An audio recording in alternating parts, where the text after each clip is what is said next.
গাইবান্ধার দারিয়াপুরের ব্যস্ততম সড়কে খানাখন্দে ভরা, চলাচলের চরম দুর্ভোগ। এ বিষয়ে আরো জানাতে সরাসরি যুক্ত হচ্ছেন আফরোজা লুনা। লুনা, সড়কটি সংস্কারে কি সংশ্লিষ্ট কর্তৃপক্ষ কি কোনো ধরনের উদ্যোগ নিয়েছে কিনা, সেই সাথে সড়কে চলাচল করার ক্ষেত্রে কি স্থানীয়রা কোনো ধরনের বাধার সম্মুখীন হচ্ছে কিনা সে সম্পর্কে একটু জানাবেন। শাওন, আপনাকে ধন্যবাদ।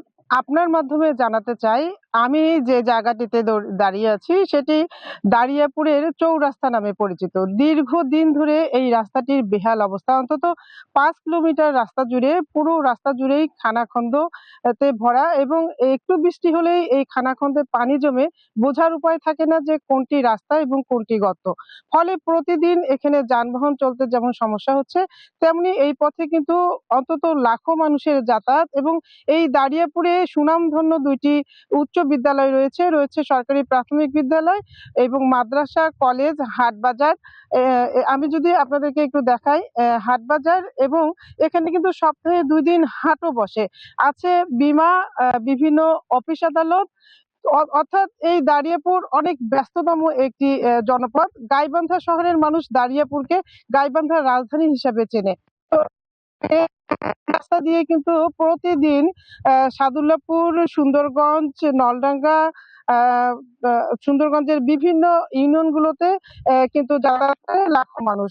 এই যাতায়াতের ক্ষেত্রে প্রতিদিনই প্রতিবন্ধকতার সৃষ্টি হয় এই রাস্তায়। খানাখন্দের কারণে মানুষ স্বাভাবিকভাবে চলাচল করতে পারে না।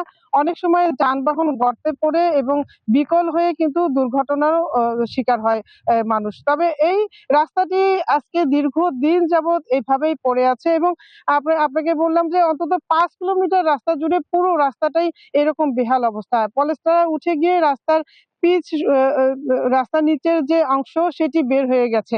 প্রতিদিন দুর্ভোগ নিয়ে চলাচল করছে অসংখ্য মানুষ।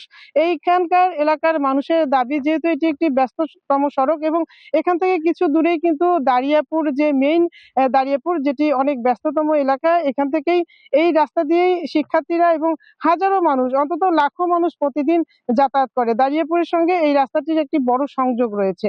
তো এখানকার মানুষের দাবি যে দীর্ঘদিন ধরে এরকম ভোগান্তিতে পড়ে আছে হাজারো মানুষ, কিন্তু দেখভালের কোনো নজরদারি নেই। এই রাস্তাটি যারা করেছেন, এলজিইডি, তারা আসলে সবই দেখছেন, সবই জানেন, সবই বোঝেন, কিন্তু তারপরেও নজরদারির অভাবে কিন্তু দীর্ঘদিন ধরে এই রাস্তাটির এই বেহাল অবস্থায় পড়ে আছে।